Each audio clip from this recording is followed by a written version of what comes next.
तो तुम्हें अपनी उस परमपिता परमात्मा के ऊपर विश्वास नहीं है, श्रद्धा नहीं है, और इसी वजह से तुम्हारी डामाडोल स्थितियां बन जाती हैं।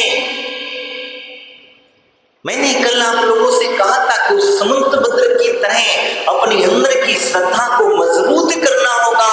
अरे मेरे मुख से जब निकलेगा तो भगवान को अरहंत को ही नमस्कार निकलेगा, और जब अरहंत को नमस्कार निकलेगा तो दीवाल भी फटकर की भी उसमें भी अरहंत की प्रतिमा प्रकट हो जाएगी। लेकिन वो तुम्हारे नमस्कार के अंदर में महत्व को समझ लेना, लेकिन तुम्हारा नमस्कार अभी भी खोखला है, अभी भी वो श्रद्धा नहीं है, अभी भी वो मजबूती नहीं आई है। तुम कहोगे महाराज कैसी बात करो, बोले हाँ, तुम्हारे अंदर में अभी भी वह मजबूती नहीं आई है, जो मजबूती जो श्रद्धा और सम्यक दर्शन के साथ में होना चाहिए। तुम जहां भी रहते हो, जिसमें रहते हो, मैं नहीं कहता हूं तुम क्या करते हो, लेकिन तुम अपनी पद्धति को मत छोड़ना, तुम अपने धर्म को मत छोड़ना, तुम अपने भगवान को मत छोड़ना।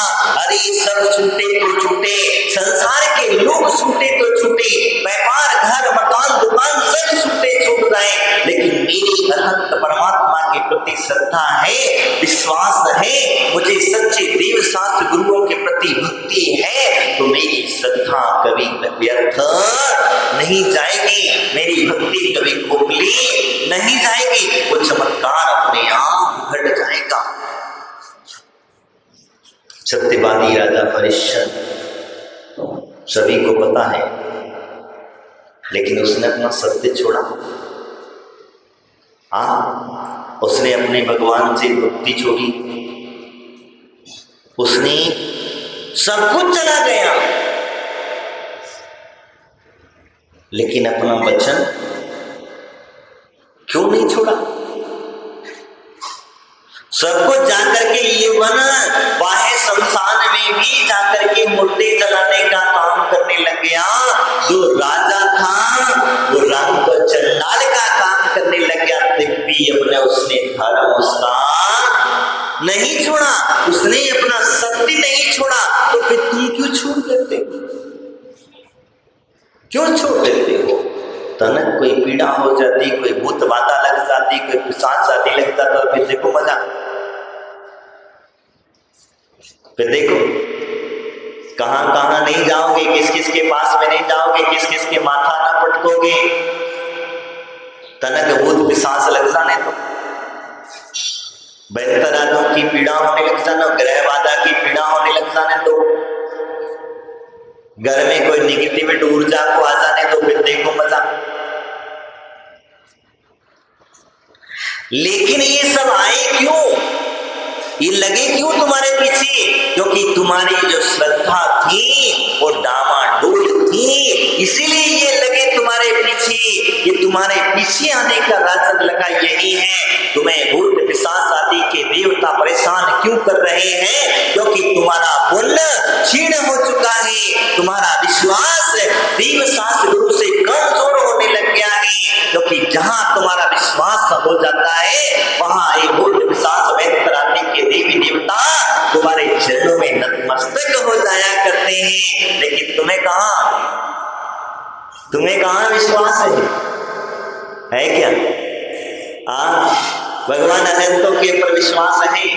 मरते समय तक मुख से क्या निकलना चाहिए? अरहंत का नाम स्मरण आ जाना चाहिए, अरहंतों की भक्ति याद आ जाना चाहिए, वो सच्चे देव शास्त्र गुरु के प्रति श्रद्धा आ जाना चाहिए। और वहीं मुख से समय नमो का नाम निकल जाए तो समझना तुम्हारी श्रद्धा पक्की है। अगर तुम्हारे पीछे से कोई जल्दी से जब भी मारे तो मुख से निकले तो नमोकार मंत्र निकले तो निकलना चलेगा, पता चलेगा कि हाँ मेरी श्रद्धा है। और कहीं मुख से निकल गया हाय राम, हो गया कल्याण, बस।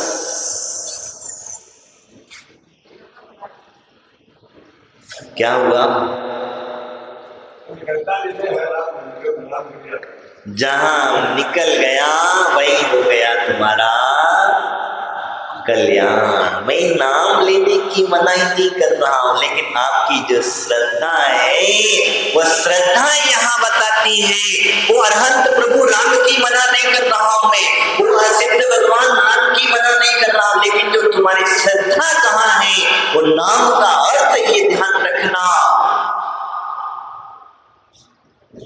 क्योंकि तुम्हारी श्रद्धा उस नाम के ऊपर नहीं, वो तुम्हारे सिर्फ मुख से निकलने वाला नाम है।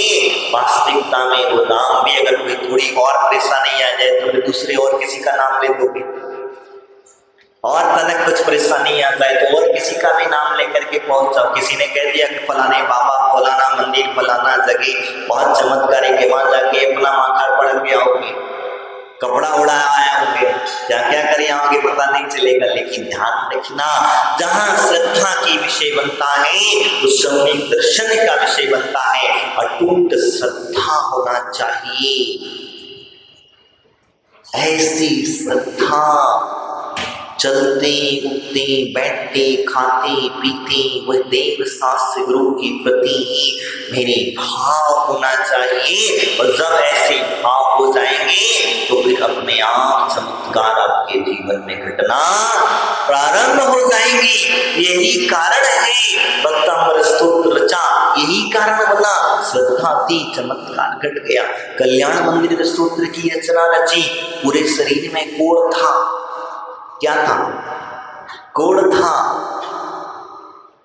लेकिन जहां अंदर से भक्ति के उद्गार प्रारंभ हुई वो कोढ़ अपने आप, अशांत बीमारियां सारी की सारी अपने आप चले गई। विषापाहार स्तोत्र आदि रचे, जितनी भी स्तोत्र आदि हमें जो वर्तमान में मिलते हैं, इनके पीछे कुछ ना कुछ कोई ना कोई घटना अवश्य है, और वो घटना के पीछे है वो श्रद्धा।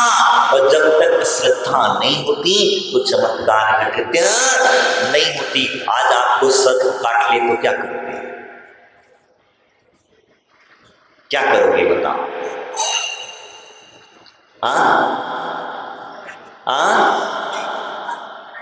झाड़ा फूटी कराओगे, डॉक्टर के पास जाओगे, इसके पास जाओगे, उसके पास जाओगे।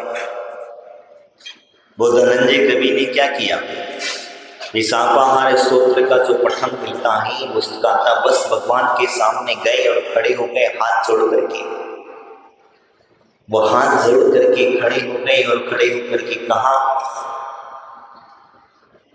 तेरी भक्ति का प्रसाद, मेरी अगर श्रद्धा मजबूत है, मेरी आस्था तेरे में है, तो मैं जिन स्तुतियों के शब्द को उद्गार कर रहा हूँ और स्तुति से वह विषापा विष अपने आप निकल करके उसके बच्चे का विष निकल करके वहा जो सर्प काट करके गया था उसी ने उसका विष चूस करके चला गया, बच्चा जिंदा हो गया। किसके प्रभाव से? कोई झाड़ा फूकी वाले के पास नहीं गया, किसी डॉक्टर के पास नहीं गया, लेकिन उसे विश्वास किस पर था? उसे विश्वास किस पर था? अपने जिनेंद्र भगवान पर विश्वास था, तो उस विश्वास का ही तो प्रभाव है।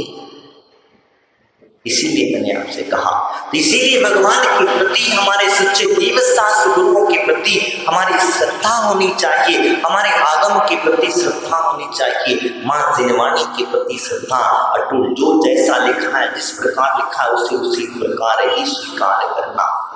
मैं कुछ बता दूं, मेरी बात मत मानना, मेरी बात मत स्वीकार करना।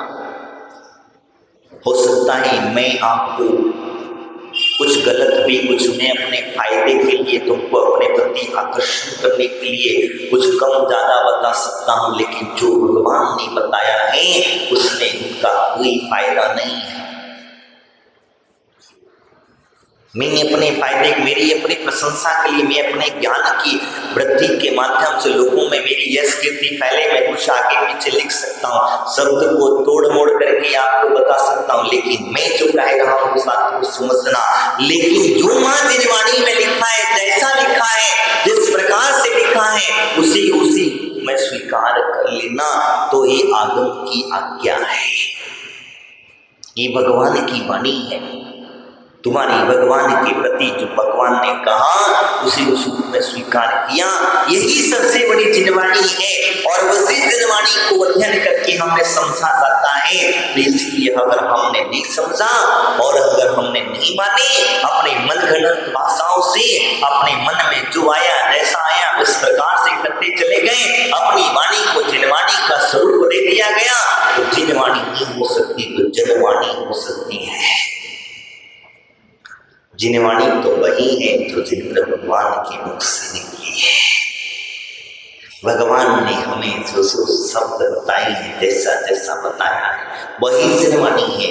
कभी रचना करते समय कम ज्यादा कर सकता है, लेकिन भगवान के मुख से जैसा जैसा देखा, जो जो देखा, जैसी जैसी पर्याय को देखा, वैसा का वैसा उसे स्वीकार किया जाता है। तो इसलिए वो जिनवाणी है। आज वर्तमान के युग के अंदर में जिनवाणी जिसको हम कहते हैं सतखंडागम, किसको? श्री सतखंडागम दर्शनादि महान आचार्यों ने जो लिखी, जो बुद्धबली वसुदंत बुद्धबली ने जो हमें ज्ञान दिया, बल्कि अंश मात्र भी हमारे पास उपलब्ध नहीं हो पाया, वो जिनवाणी है। आचार्य कुंद स्वामी जो जाकर के वहां पर विदेश क्षेत्र में जाकर के उन्होंने जो ज्ञान प्राप्त किया, जो उन्होंने श्रवण किया, वो लिख करके यहाँ लिपिबद्ध किया, वो जिनवाणी है। और उसी को माध्यम बना करके आचार्यों ने लिखा। अवश्य ही ये बात ध्यान रखना, लेकिन उसमें भी कहीं कम ज्यादा, किसी ने कुछ लिख दिया, किसी ने कुछ लिख दिया, किसी के बदले कोई बचा दिया, कोई कहता है ऐसा करो, कोई कहता है ऐसा, भ्रमित मत होना।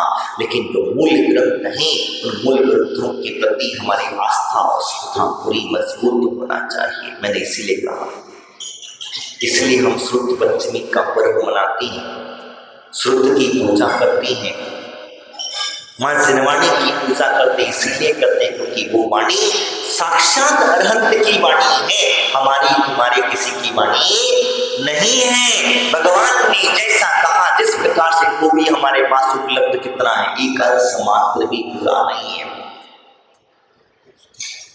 भगवान ने द्वादश ज्ञान का सार हमें बताया था। भगवान के मुख से गंधर्वों ने जो बताई गई वाणी थी, वो तो द्वादशांग वाणी थी।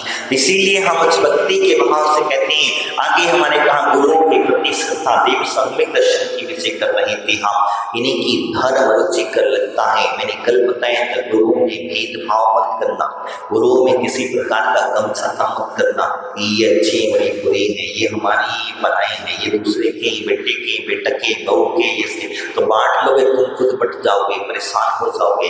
हमारे आचार्य, उपाध्याय, साधु, ये पांचों परमेष्टि में जिसका तप श्रेष्ठ होगा, जिनकी चर्या श्रेष्ठ होगी, जिनके अंदर में अपने आत्मगुण की प्राप्ति सम्यक दर्शन के साथ होंगे, वही इसमें गर्वित होंगे। हमारा तुम्हारा नंबर है कि नहीं, कोई पता नहीं है, हो भी सकता और नहीं भी हो सकता। हमने कहा कि हमें उतना ज्ञान नहीं है, लेकिन अगर हमारी चर्या श्रेष्ठ होगी तो होगा, नहीं होगी तो नहीं होगा।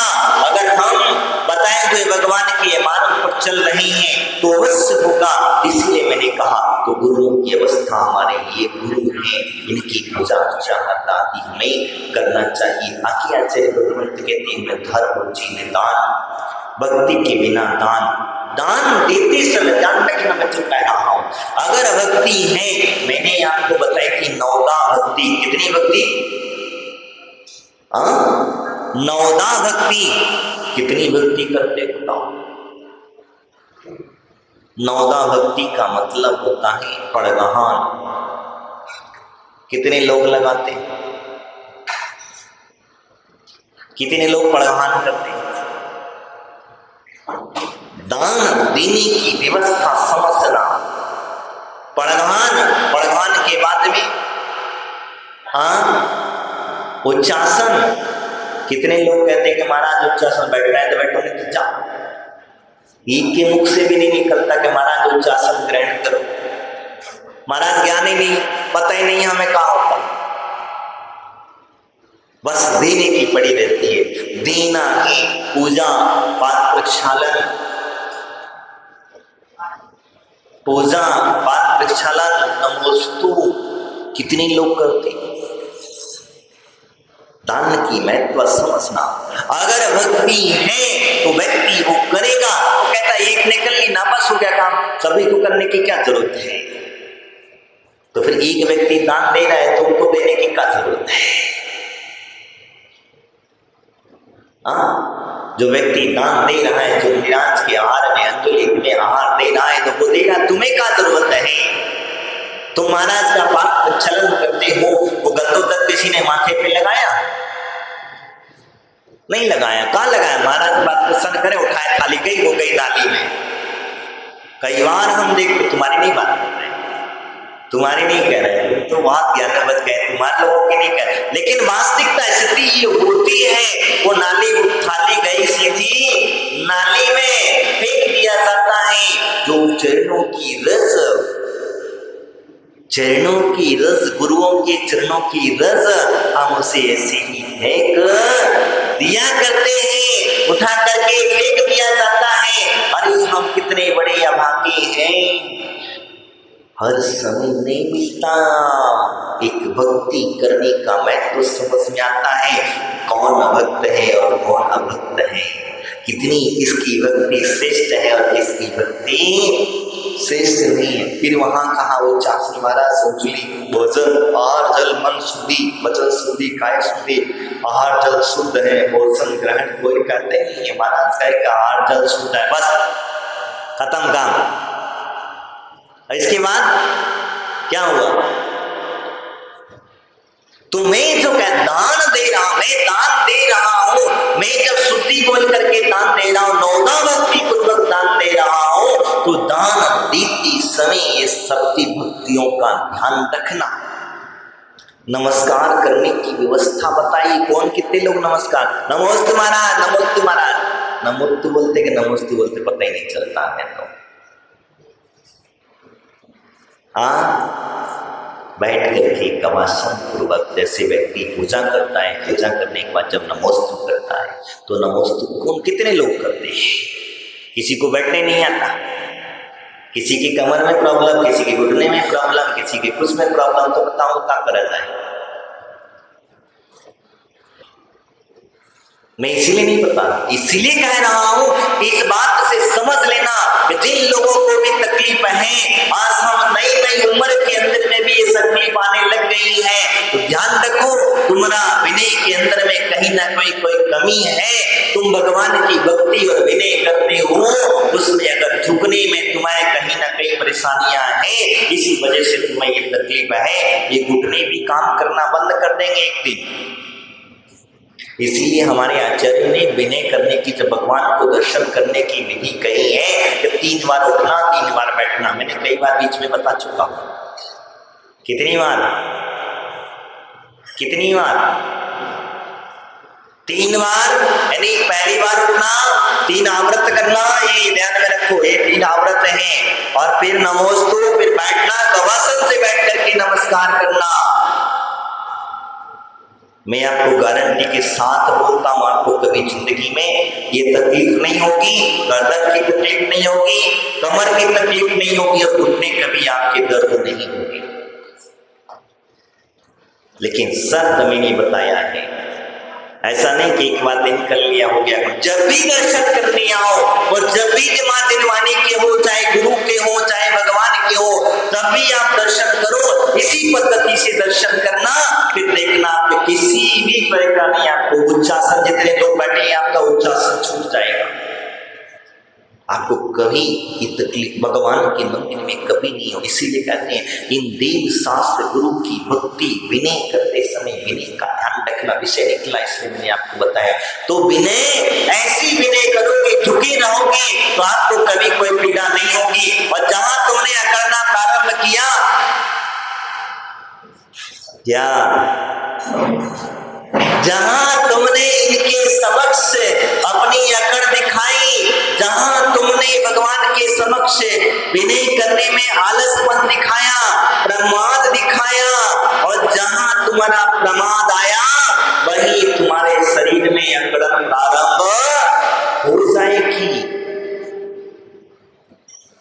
ये ध्यान रखना, मैं नहीं कह रहा हूं, ये कर्म है और कर्म व्यक्ति को किसी को छोड़ते नहीं है। क्योंकि जो कर्म हम बांधते हैं, कभी कभी कुछ कर्म ऐसे होते हैं जिनको हंसी हंसी में बांध लेते हैं, किसी कर्म को अज्ञानता वसात बांध लेते हैं, किसी कर्म को हम प्रमाद वशीभूत होकर के बांध लेते हैं, और जहां प्रमाद हमारे जीवन में घुस गया वहां हमारा अविनीत आरंभ हो गया। इसलिए मैंने अपनी घटना, सत्य घटना बताई है। अब आपकी मर्जी है, आपको जैसा करना है वैसा करें। तो मैं आपसे जो कह रहा था, भक्ति के बिना दान, भक्ति पूरी करना, और पूरी भक्ति करके जो दान दोगे आप, वो दान का फल आपको कई गुना प्राप्त हो जाएगा। जैसे हमारे आचार्य बुद्धवंत कहते हैं, भूमि अगर अच्छी है, भूमि अच्छी है, शोधन पूर्वक है, शुद्ध भूमि है, अगर उसमें छोटा सा बट बीज भी अगर डाल दोगे तो फल क्या देगा? अच्छे फल देगा कि नहीं देगा? हाँ, देगा कि नहीं देगा? हाँ, अच्छी भूमि में डालोगे तो अच्छे से फल मिलेगा कि नहीं मिलेगा? तो ये अच्छी भूमि करने का तरीका है क्या? ये जो नवदा भक्ति है, ये नवदा भक्ति उस भूमि को शुद्ध करने का तरीका है, उस भूमि को स्वच्छ करने का तरीका है, भूमि की शोधन करने का तरीका है। और जिस दिन भूमि शुद्ध शोधन हो जाएगी, उस दिन आप मुनिराज को कितना खिलाते हो मुझे बताओ? कितना देते हो? 1 अंजलि, 2 अंजलि, 4 अंजलि, 30-32 अंजलि से ज्यादा नहीं खाते मन। कितना? 32 गिलास से ऊपर नहीं खाते हैं। और आज के मुनिराज तो मुझे तो पता नहीं 32 गिलास किसको कहते हैं, पता है तुमको? 1 गिलास की भूमिका जानते हो? 1000 कच्चे चावल, 1000 दाना चावल के, उन चावल को पकाना, और पका करके जितनी बन जाएंगे उसको 1 गिलास की उपमा दी गई। गिनती करोगे तो 1 गंजिया भर जाएगी। यानी कि पकाने के बाद जो चावल होंगे, वो चावल वह 1 गिलास की उपमा देगा। तो कितना गिलास खाते हैं महाराज बताओ? कितना खाएंगे? तो इतना तो नहीं है। तो वो इतना सा पुण्य, और आप देखो इतना सा अन्न, इतना सा दान, हमारा जो दान है मुनिराजों की अंजलि में, लेकिन भक्ति ध्यान में रखना, भक्ति के साथ में दिया है तो ही फल मिलेगा। अगर तुमने उड़म तड़म टालम टलम वाला काम किया, जबरदस्ती किसी ने पकड़ा दिया, जबरदस्ती कपड़े पहन लिए, जबरदस्ती आ गए, क्या करें, फंस गए, मजबूरी है, कोई नहीं है, और आ गए तो क्या करें, महाराज गांव में है तो हाथ दिए बगैर काम चलता नहीं। हम बड़े बड़े मुनिराजों को इनको इतना, मतलब कहने का मेरा तात्पर्य ये है कि आप हमेशा तो दान देते हैं, अब दान नहीं दोगे तो कैसे काम चलेगा? लोग तुमको कहेंगे बताओ सारे गांव भर में चौका लगा रहा, देश घर पर चौके नहीं लगा, क्या हुआ? तुम एक उदाहरण के बुरा मत पकड़ लो। सारे गांव भर में चौका लगा तो अध्यक्ष घर पर चौका न लगा, अध्यक्ष जाकर बेचारा शर्म की मारे लगाना पड़ेगा, लगाना पड़ेगा ना, क्या करेगा? तो ये भक्ति शर्म के अंदर से भक्ति होगी तो कहेगा नहीं ठीक है, पहला चौका मेरा, दूसरा तुम्हारा। आगे किसी कोई व्यक्ति जब लगाएगा तो पहले की शुरुआत मेरी है, वो भक्ति कहती है। जितने दिन मुनिराज रहेंगी, जितने दिन साधु रहेंगी, कोई चौका लगाओ अथवा ना लगाओ, मेरा तो मुनिराज को प्रदान करने का नियम है। मेरे घर में शुद्ध भोजन बनेगा, मेरा भाग्य होगा तो मुझे रोज मिलेंगे, नहीं होंगे तो नहीं मिलेंगे। इसको कहते हैं भक्ति। क्या इसे कहते हैं भक्ति? भक्तिमान व्यक्ति जो होता है वो 1 दिन 2 दिन 3 दिन नहीं करता। महाराज आके महाराज के चरण पड़ गए, अपना काम हो गया, बस। बुरा मत मानना, मेरी माताओं ने तो पकड़ोगे कल कहोगे महाराज भक्ति थी तभी तो तुम्हारा, जितनी भक्ति थी तुम्हारी, 1 दिन की भक्ति थी, 2 दिन की भक्ति थी, 3 दिन की थी, इसलिए आपने 1 दिन 2 दिन 3 दिन लगाया। लेकिन मैं जो कहने जा रहा हूं कि भक्ति करते समय गिनती ना करो, भक्ति करते समय ये विचार ना करो कि हमें क्या है, कि दान देते हमें सिर्फ इतने ही देना है। अरे इतनी क्या कंजूसी करके पड़े हो, क्या लग रहा है? कुछ नहीं है, हमने जो भोजन बनाया अपने लिए बनाया, जो आहार बनाया हमने अपने लिए बनाया, और जितना दान तुम निराज को अंजलि में देते रहोगे उतना धन द्रव्य धन आपका जो है, आपका धन धान्य आदि जो है वो शुद्ध होता रहेगा। और जिस दिन तुमने दान देना बंद कर दिया उस दिन से तुम्हारे घर से लक्ष्मी चलना चंचल बंद हो जाएगी। अब आप समझ लो क्या करना, तो कि वो दान का ही पुण्य है। इसलिए मैंने कहा गिनती करके नहीं करना। अगर तुमको भूख लगी है 4 रोटी खाने की और तुमको 2 रोटी खिलाया जाए तो क्या करा जाए? क्योंकि हमारे यहाँ 2 ही रोटी थी महाराज। क्या हुआ? ऐसा चलेगा क्या? चलेगा क्या बताओ? नहीं चलेगा। तो इसीलिए कहा जाता है दान करते समय किसी के विचार भाव हमेशा ही रखना।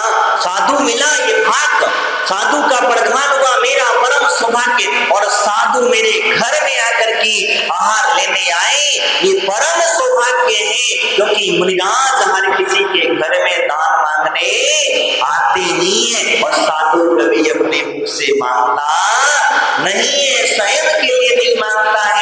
यही सबसे बड़ी विशेषता होती है। मैंने आपसे जो कहा इसलिए कह रहा हूं कि आज हमारे घरों की जो पद्धतियां हैं वो धीरे धीरे करके कम होती चली गई है। आप ध्यान रखना, आपको चूड़े से रूप दान की व्यवस्था, थोड़ा सा मेहनत, थोड़ी सी पुरुषार्थ मात्र करना क्या है, भक्ति करना है। और जहाँ नवदा भक्ति से दिया हुआ एक रोटी चावल भी आपको अटूट पुण्य का खजाना भर देगा।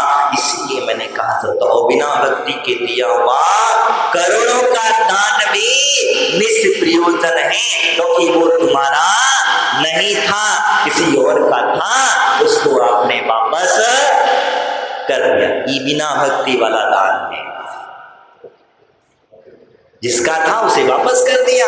किसी से तुमने उधार लिया था, नहीं चुका पाए, अब इस भाव में वापस कर। तो जहां भक्ति नहीं है वो वापस कर दिया, और जहां भक्ति है वो थोड़ा सा भी पुण्य का संचय कर लिया करता है। इसीलिए मैंने कहा तो भक्ति के बिना दान, दया के बिना धर्म, जीव दया, मैंने कल भी बताया था कि जीव दया के बगैर धर्म नहीं हो सकता है। जितना हो सके, जितना संभव हो सके वहां पर जीवों की दया का पालन करना, जीवों को बचाने का पुरुषार्थ करना, जीवों को जितना हो सके आप बचा सकते हो, बचाने के भाव प्रकट करना। इसीलिए मैंने कहा कि जीव दया के बगैर वास्तविकता कहा सकता है। और गुरु भक्ति के बिना तप गुण और चारित्र निष्फल हुआ करता है। गुरुओं के प्रति भक्ति, हमारे लिए सभी गुरु पूजनीय हैं। दिगंबर मुद्रा के धारी गुरु महाराज हैं, पिछी कमंडल के धारी महाराज हैं, वो हमारे लिए पूजनीय और वंदनीय है। क्यों? क्योंकि इनकी भक्ति पूजा आदि हम करेंगे तो हमारा तप गुण चारित्र और निखार रहेगा।